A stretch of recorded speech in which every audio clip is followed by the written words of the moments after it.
Salam sadis, salam cuan. Ketemu lagi hari ini di hari Selasa. Market udah merah lagi. Tadi pagi ada yang ini ya menjelang menutup ininya sejam lebih, hampir 2 jam sebelum tutup daily candle-nya ada yang pump ke 51 ya, naik dia begitu menyentuh setelah close candle 51-an, terus habis itu naik dia begitu menyentuh ke 52 langsung ditendang ke bawah, merah terus sampai sekarang ya. Oke, susah dia lewat di 52 itu ya, udah dikasih pertahanan gitu. Ya itulah yang saya wanti-wanti, maka saya bilang hati-hati ya. Tadi ada yang komen, kok langsung dia tanya mau copet apa yang mau dicopet, bahaya ini. Ada yang tanya dam seberapa dalam, ya belum tahu ini, tapi mungkin kalau saya lihat sih ini masih di kisaran 48-49 sih, dia main kayaknya hari ini sampai ntar malam masih di kisaran 48. Cuma hati-hati kalian yang mau copet ini ya, bisa-bisa kejebak gitu. Ini dia punya BTC dominance, sekarang dia merah-merah, dia turun altcoin, tapi BTC dominance-nya masih menguat di 40,2 ya, 40%,2. Itu yang udah upgrade di CMC. Kalau CoinGecko belum di upgrade, masih 38, sekian. Dia punya market cap juga masih 2,4, padahal udah turun. Kali ini yang betul CMC market cap-nya 2,3 triliun. Ya, dia punya BTC dominance di 40,2 ya. Nah, di 40,2 ini kalau kalian copet-copet, salah copet atau kejebak ya, bisa aja begitu BTC dominance menguat 40,4 aja, nggak usah bilang 40,5,6, 40,4 aja dia naik, altcoin bakal lebih drastis lagi turun gitu ya. Nah, kecuali kalau kalian yang mau copet berani ini, yang saya lihat yang lawan arus, yang kuat lawan arus sampai saat ini di video ini saya lihat satu ICX ya. ICX itu masih kuat lawan arus, terus Susi ya, Susi juga lagi kuat lawan arus itu ya. Jadi misalnya kalian mau copet nanti, misalnya ya, kalau yang nekat, saya nggak sarankan ya, ini bukan financial advisor ya. Cuma kalau yang sedikit mau terpancing adrenalin, gatal-gatal tangan ya, misalnya ini kan di 49.100 something lah ya, 49.100 sekian dia punya, andai kata dia turun di 48 sedikit lah gitu ya. Nah, itu bisa kalian mau masuk dikit-dikit di ICX atau apa, dia begitu bisa kena tekan dikit atau Susi, nah di situ kalian masuk. Nanti dia ngeban dikit ya udah TP gitu. Tapi ya itu resikonya besar, uang besar, untungnya uang kecil gitu. Kalau saya sih kalau lihat kondisi gitu ya udah tunggu aja gitu, karena ini udah tinggal berapa hari lagi udah tutup tahun ini ya kan. Itulah yang saya wanti-wanti, hati-hati market ini ya kan. Ini walaupun dia dump, altcoin masih banyak kelihatan hijau kan. Sebagian juga minusnya, daily yang merah, weekly-nya masih hijau semua. Gua rasa besok udah pada merah semua ini kalau dia punya BTC dominance menguat ya. Kalau BTC dominance-nya menguat, maka altcoin minusnya semakin besar gitu ya. Oke, itulah market hari ini. Jadi Santarelli udah istirahat, Santanya udah capek, udah pulang rumah. Kemarin hari terakhir Santanya udah pulang rumah, udah capek dia ya, bagi-bagi pohon hijau. Sekarang dia kasih topi merah. Jadi begitu.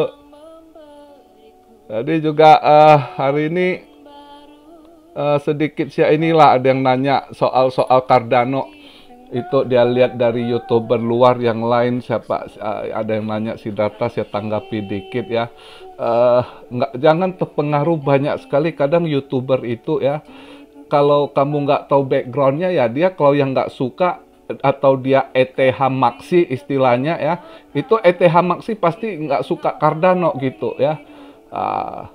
Jadi ada aja, atau ada YouTuber yang cari sensasi, memang dia lawan arus. Udah banyak YouTuber yang bagus terkenal, dia lawan arus, prediksi mereka begini-gini, dia bilang Cardano buktinya gini. Tapi yang kamu kirim saya linknya itu, saya lihat orangnya ini ya beropini gitu, bukan based on data. Dia cuma data gini, dia bilang saat itu ada pause yang ngedam dari Cardano sampai sekian, itu data bener. Tapi setelah itu dia beropini, dia bilang sebab damnya apa? Menurut saya karena begini begitu. Menurut dia, opini dia nggak begitu, ya kan? Jadi Cardano ini proyeknya panjang. Kalau Anda yang mau benar-benar invest itu, ya Anda harus ikuti gitu, pelajari gitu ya. Nah, karena kalau kita lihat ini juga udah hari ini ada beritanya kan, dari kemarin sih Cardano udah launching roadmap-nya 2022 gitu ya. Kayaknya mulai Januari ini banyak proyek yang di launching gitu ya. Juga tadi saya lihat interviewnya si Charles Hoskinson, dia bahas soal roadmap-nya di 2022. Jadi nggak seperti orang yang ngefat buang-buang info. Itu udah 127 perusahaan yang masuk di platform, di katalisnya Cardano itu. 127 perusahaan gitu. Jadi itu bukan ini, cuma, nah inilah, maka kenapa saya suka Cardano itu. Saya nggak suka kalau itu bisa dimainkan di pump, di dam itu ya. Justru saya lihat interviewnya tadi, saya lihat ulasan dari si Charles Hoskinson, bagus sekali. Itulah yang saya setuju. Dia mau itu Cardano natural naik, bukan karena di pump dengan di burn coin ini itu. Maka dia ngomong, dia to the point langsung. Saya nggak mau sistem steal gitu ya. Di situ satu poin saya suka Cardano itu, ya banyak yang orang hater tetap ada kan, namanya apa. Tapi kita sebagai investor ya masing-masing pilih lah. Anda percaya siapa ya kan? Anda kalau saya masih percaya apa yang diulas dia, karena saya ngikuti dia bukan 1-2 hari gitu. Ya, dari 2018, 2019 Charles Hoskinson itu apa yang dia ngomong, planningnya apa, itu saya udah ikuti dari itu ya. Makanya saya itu nggak goyang kalau ada yang fat-fat, karena apa? Saya mau invest itu saya tahu dan jelas orang ini gitu.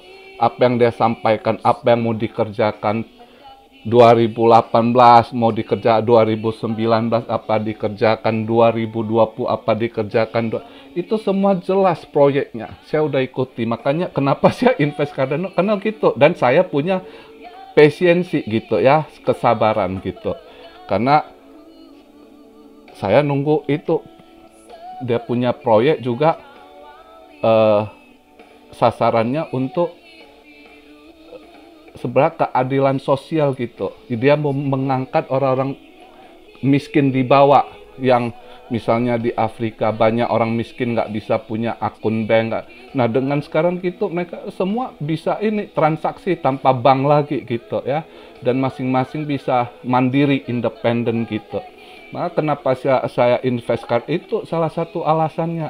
Dan juga strategi Cardano itu mantap pasti gitu.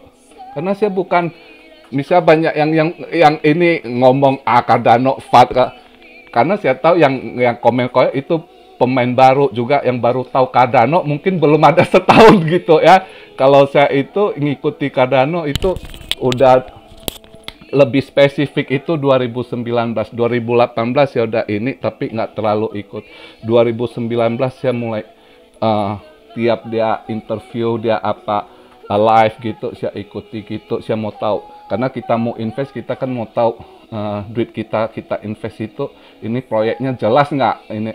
Jadi saya itu udah ikuti itu dari berapa tahun gitu ya. Makanya kalau orang mau nge-fight soal Cardano nggak masuk di kuping saya gitu, karena saya udah tahu apa yang direncanain jalannya. Cuma harga naik turun volatile itu biasa di dunia kripto gitu. Kadang apalagi dia yang ditekan terus kan, justru saya semangat karena banyak yang ini mau nekan Cardano lah di belakang, termasuk grupnya digital currency gitu kan. Kita tahu mungkin berita di luar nggak ada ya, sebenarnya grup digital ini udah buat satu tandingan lagi untuk market Cardano di Afrika, cuma kan nggak ini diberitakan, cuma saya udah tahu gitu. Ya dulu si Celo itu kan sebenarnya buat tandingan untuk nekan Libranya Facebook. Nah di situ sukses, Libra gagal ya. Nah kali ini dia pakai Celo lagi. Celo itu diam-diam bangun market di Afrika, mau ini matikan market Cardano gitu ya. Tapi nggak segampang ini ya, bukan seperti Libra ya.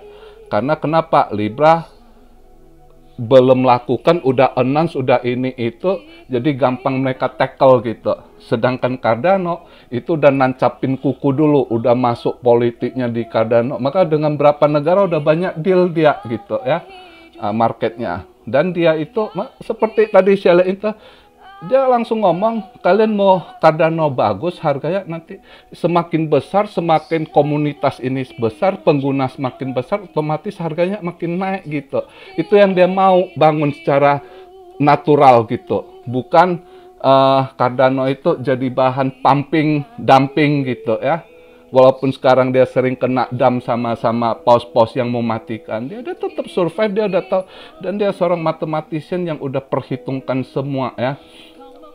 Rencana dia apapun 2 tahun lalu, apa yang dia ulas itu masih saya ingat, saya masih tahu strateginya apa gitu ya, termasuk quantum computing gitu, apa yang dia bangun, termasuk banyak yang mau nge-hack dia sampai sekarang nggak jebol. Kenapa? Itu termasuk juga udah dia perhitungkan gitu.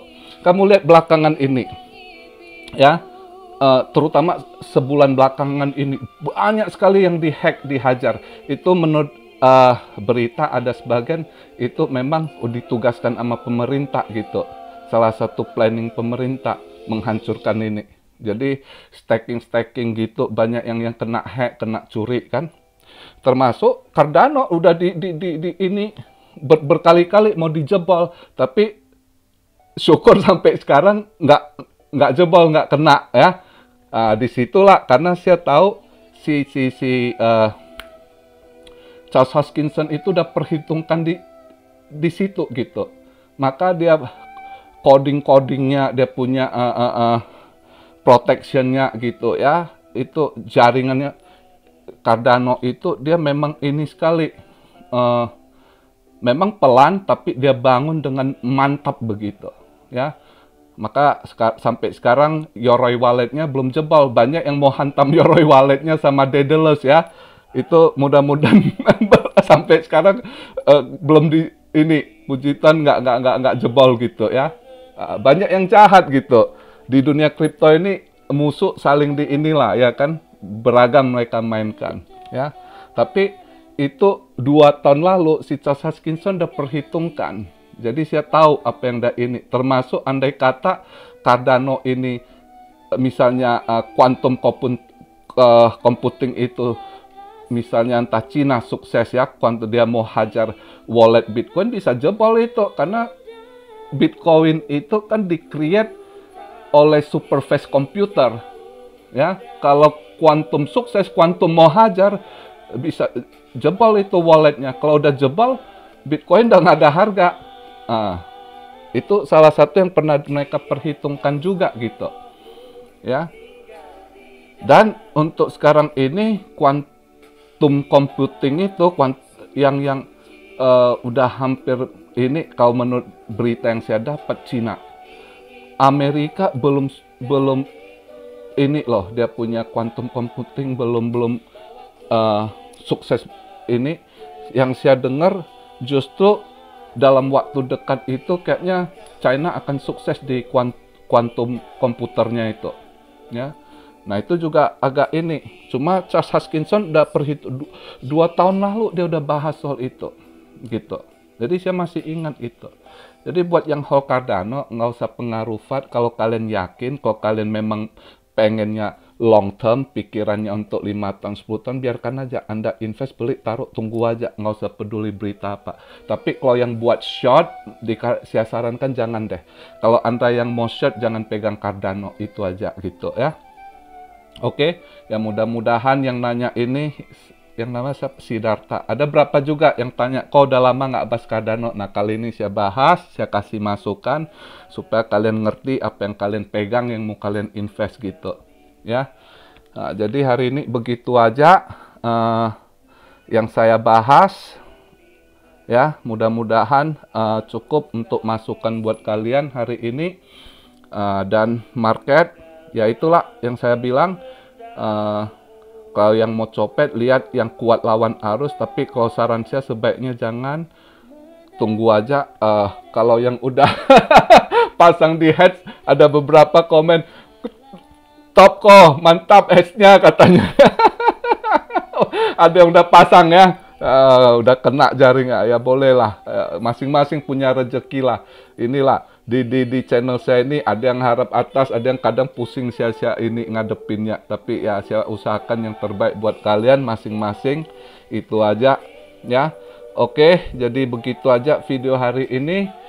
Salam Rio dari Tokyo. God bless you all. Be blessed, be blessed, be blessed. Immanuel, haleluya.